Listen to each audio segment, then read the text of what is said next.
रात अंधेरी और तूफानी थी। पुराने रेलवे स्टेशन पर ठंडी हवा चल रही थी। इसे वर्षों से छोड़ दिया गया था।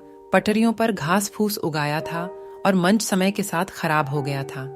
लेकिन इस विशेष रात में एक ट्रेन रहस्यमय तरीके से आ गई, जिसके पुराने पहिए जंग लगी पटरियों से टकराकर आवाज कर रहे थे। ट्रेन के अंदर मंद रोशनी वाले केबिनों में परछाइयां नृत्य कर रही थीं और हवा एक परेशान करने वाली उपस्थिति के साथ बोझिल थी। स्टेशन मास्टर जैक अपनी लालटेन को कसकर पकड़कर सावधानी से ट्रेन के पास आया।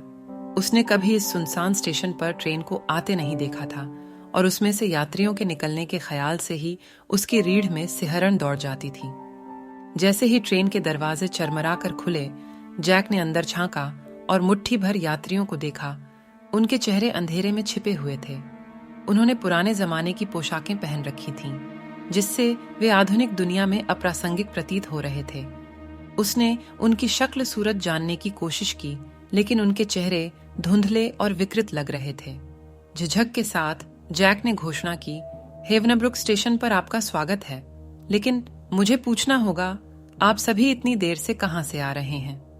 यात्री चुप रहे और जैक को महसूस हुआ कि उनकी निगाहें उस पर टिकी हुई हैं।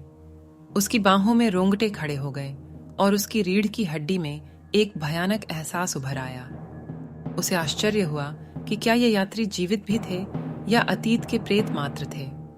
पहली यात्री, एक फटा हुआ गाउन पहने एक महिला, प्लेटफार्म पर आई। उसकी आंखें खाली और खोखली थीं। वह फुसफुसाते हुए बोली, हम उस भयानक भाग्य से पनाह चाहते हैं जो हमारा इंतजार कर रहा है। ट्रेन ये कभी नहीं रुकती। जैक का दिल जोरों से धड़कने लगा और वह महिला की बातें समझ नहीं सका। ट्रेन कभी नहीं रुकती, लेकिन फिर आप यहां कैसे पहुंचे? महिला ने बस उस दिशा की ओर इशारा किया जहां से ट्रेन आ रही थी और जैक ने मुड़कर देखा। वहां उसने पटरियों को अंधेरे में अंतहीन रूप से फैला हुआ देखा। एक शून्य में गायब हो गया जो सारी रोशनी को निगलता हुआ लग रहा था।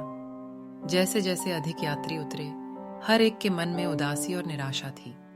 आकर्षक सूट में एक आदमी, टूटा हुआ खिलौना पकड़े हुए एक बच्चा, खाली निगाहों वाला एक बुजुर्ग जोड़ा, वे सभी खोई हुई आत्माओं की तरह लग रहे थे जो एक शाश्वत चक्र में फंसी हुई थीं। स्टेशन पर भय का जबरदस्त माहौल व्याप्त हो गया और जैक का मन भय से भर गया। उसने खुद को समझाने की कोशिश की, ये मानते हुए कि यह सब एक सपना या मतिभ्रम था, लेकिन ठंडी हवा और भयानक माहौल ने उसे अन्यथा आश्वस्त किया। जवाब के लिए बेताब जैक ने पूछा, क्या इस ट्रेन से बचने का कोई रास्ता है?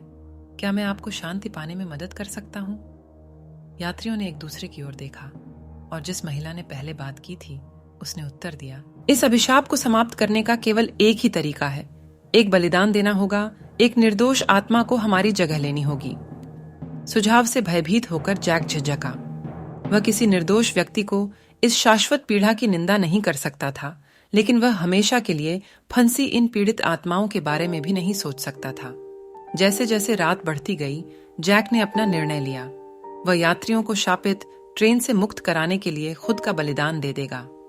भारी मन से उसने स्टेशन को अलविदा कहा और ट्रेन में चढ़ गया और अपने परिचित पुराने जीवन को पीछे छोड़ दिया। अंत में जैक उनमें से एक बन गया, एक यात्री जो हमेशा के लिए कभी न खत्म होने वाली यात्रा से बंधा हुआ था। ट्रेन स्टेशन से आगे बढ़ गई और प्लेटफार्म पर सन्नाटा छा गया। आज तक कुछ लोग कहते हैं कि यदि आप तूफानी रातों में परित्यक्त हेवनब्रुक स्टेशन पर जाते हैं तो आपको भूतिया ट्रेन और उसके रहस्यमय यात्रियों की एक झलक मिल सकती है। लेकिन सावधान रहें, क्योंकि जो लोग बहुत करीब जाते हैं वे स्वयं शापित यात्रा का हिस्सा बन सकते हैं।